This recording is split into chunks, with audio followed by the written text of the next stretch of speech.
Well, howdy, howdy, howdy. Nearly Senior Citizen here. Greetings, boys and girls, and welcome to this, another brand new day where I'm very, very sad.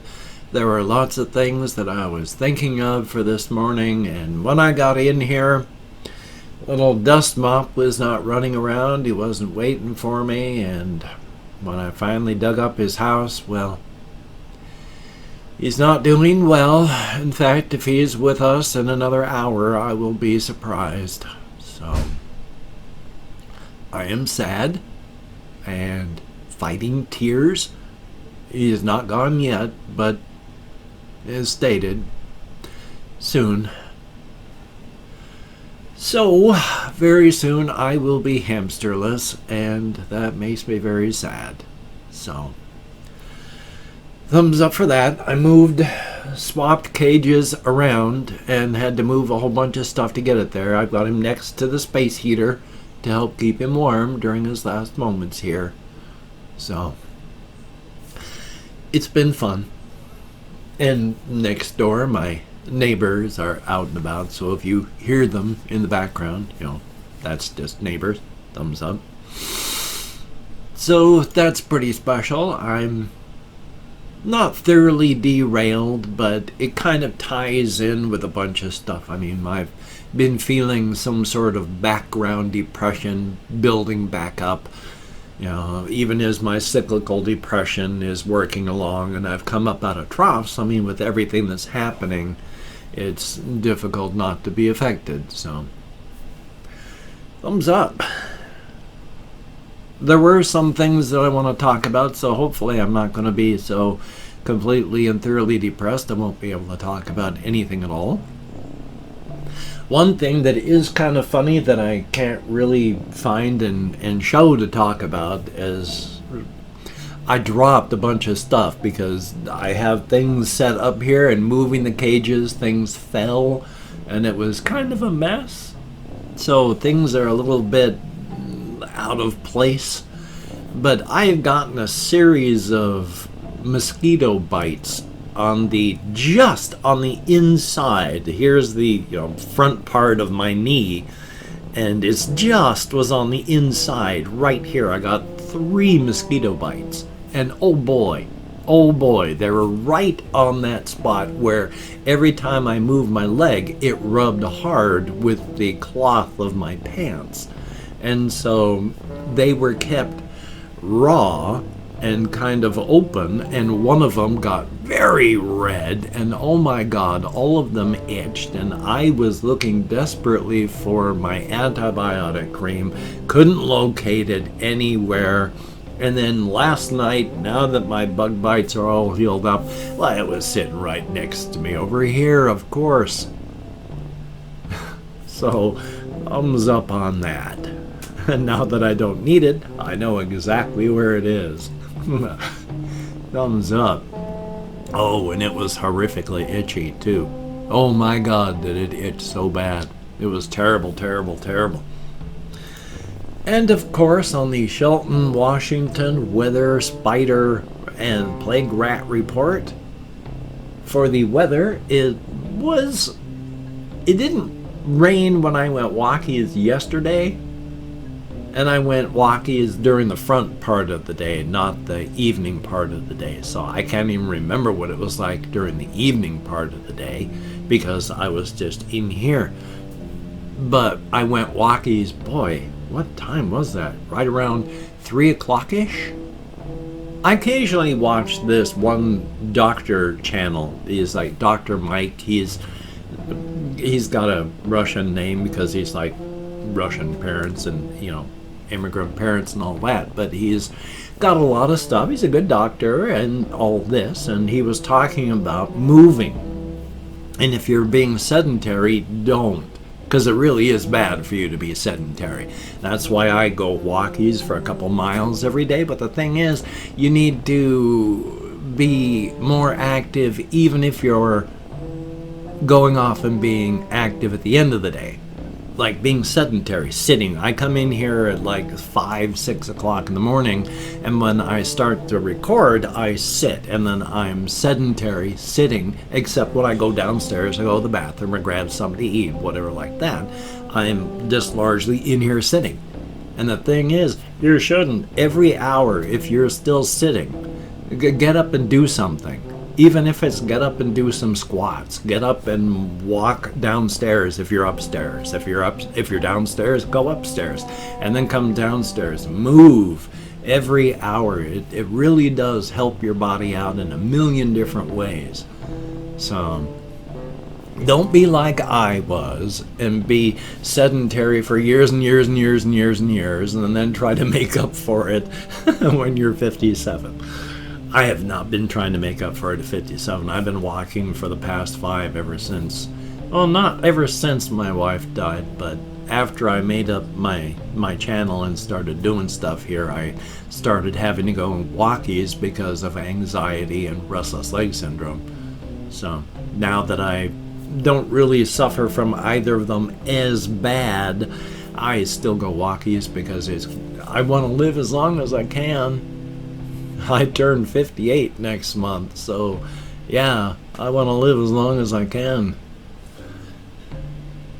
Now, of course, which is better, quantity or quality? You know, do you just want to live as long as possible, or do you want to live comfortably and well, even if you don't live as long? That's a valid thing for people to look for.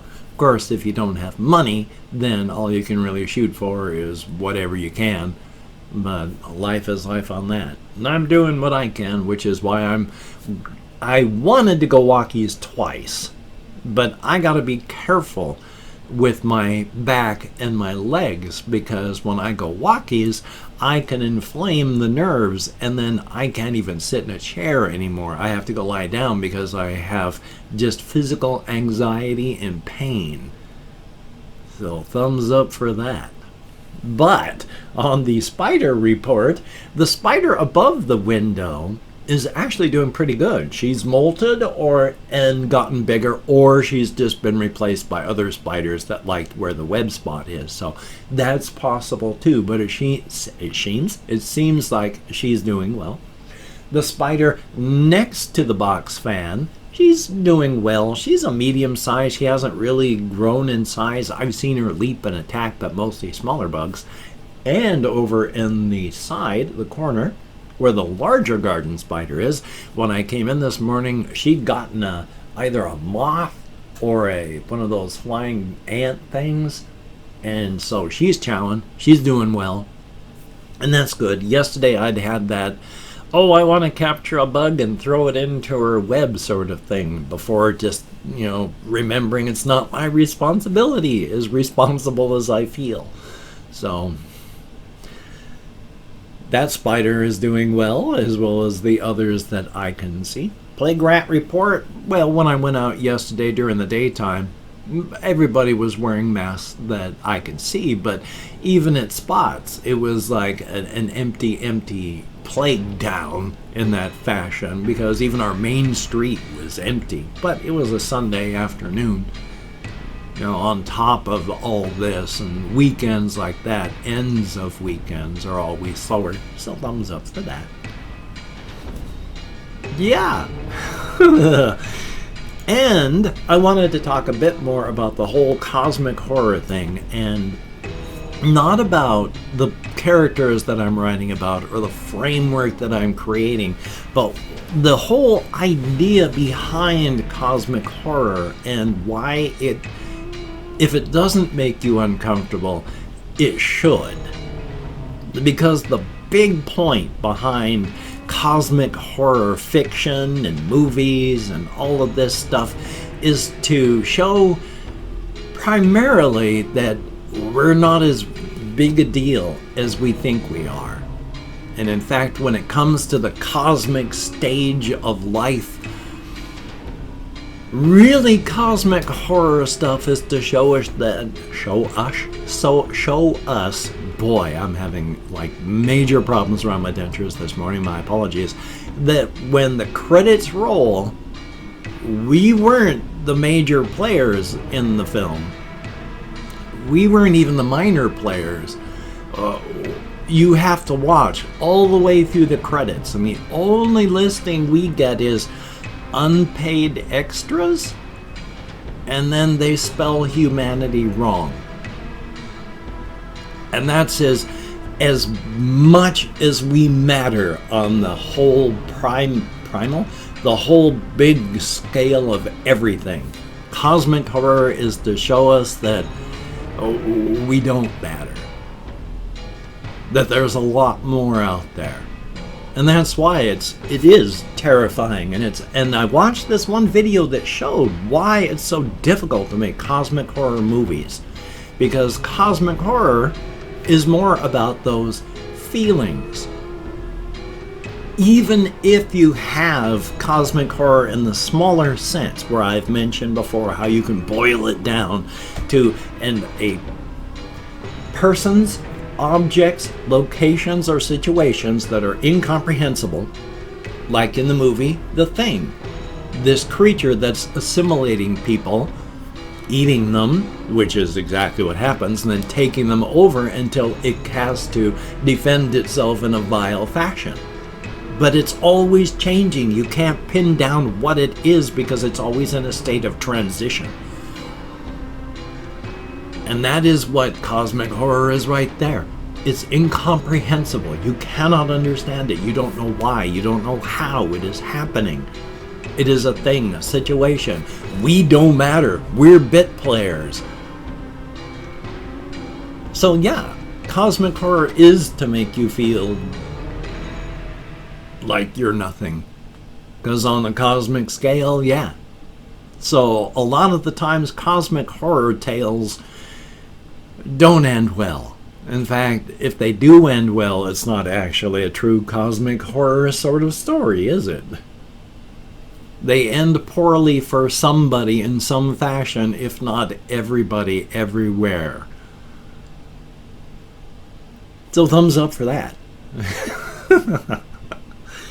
Just a little bit of talk and explanation about the whole thing. I mean, there are some cosmic horror movies that are big and flashy, like the Nicolas Cage Color Out of Space adaptation of an H.P. Lovecraft tale. I'd like to see that. There are some parts of it they do too much explaining, because in the story, the original, you don't get to see that it's traveling off to a different place. It's like, no, something happens, people suffer, and then it leaves? We don't know what. We don't know why. It is a situation, a person, or, a being, a situation, location, being, or object that is incomprehensible, behaving or just existing in a fashion that is unknowable with little or no regard for human life or safety. Thumbs up, in a nutshell. Past that, just been existing. I mean, being sad now this morning because of the leaving of my hamster. And that's sad. But past that, I'm just still playing 1.5 million games because my attention span is so short. I mean, literally, I've jumped from playing Ghost of Tsushima to Outward to playing Zombie to playing some other things. I'm a ping pong ball. It's hard to stay focused. And I've opened 24 hours worth of comments in my community tab, and I'm going to go through and thank 20 to 25 people for having left me a comment. I'm not reading the comments right now. I'm just thanking you for having left a comment. Good, bad, and different. You took the time. You expended the calories. Thank you very much. If I mispronounce the username, no disrespect is intended. I'm an American English speaker, and even though I can't American Sign Language on the fingers of this hand with my depression, fibro, ADD, and more, I'm lucky I can remember what my own name is sometimes. So we have not a whole lot of names, but still, thank you everybody that does leave a comment. We have Anna Rose Blows, Only Boy, Icy Luke, thank you all so very, very much. There's Tommy Nelson, greatly appreciate. Dreamer Boy, did I already thank Dreamer Boy? No, that was just similar type name. Thank you very much. Confused Owl 29, thumbs up. Nerd Monkey, greatly appreciated. Cooper Schaefer, greatly appreciated. We have Pizza Pesto Pasta, thumbs up. Sloth Man, how about that? Jordan Hinkle, thumbs up. There's Colin Reisner, how about that? Sebastian Ferris, good to see ya. We have R.L. Strange with some advice. Melina Maynard, thank you very, very much. And then we have Wisey, greatly appreciated. Michael Reyes, thumbs ups. And that's it. That's it. There were, 13 comments? 13 comments. Thank you so very much, each of you 13 people that left me a comment. It is appreciated. Hey, at least 13 people left a comment. That's better than no people. Thank you very, very much. Definitely a thumbs up. And if you could check out my various links, I have Twitter, Facebook, GoFundMe, Patreon.com. If you could donate to my GoFundMe campaign or become a Patreon.com patron like one of these beautiful and awesome people, that would be beautiful and awesome. If you'd like to help me out without sending money to one of those two places, I have a PayPal link down below. And if you'd like to help me out without sending money, I also have an Amazon wish list link as well with things like, well, now the hamster stuff isn't going to matter for a while. But there's cat food on there, and silly things and not silly things. So if you could check it out, that would be very, very cool. Now, do not feel obligated. I do not feel entitled. And if you cannot donate, or you simply do not donate, I take all good wishes and I deposit them in the bank of my heart, where I draw interest. So thank you very much. If you can toss me a like, I appreciate all the positive validation I get from my existence. A definite thumbs up. And of course, I've forgotten what the next part is, so hopefully I got the whole spiel. It's just a sad day and my brain is not working properly because I did not expect for my little Dustmop to be leaving me today. So, you take care. Have a great day today. I will see you on the flip side, my friend. That is a very good thing, so please wear a mask. Practice your social distancing. Practice your self-care. These are hard times. I gotta practice as much self-care as I can. And Black Lives Matter. Damn it. And justice for everybody. That the jackbooted, brown-shirted fascist thugs keep brutalizing and murdering in the United States streets.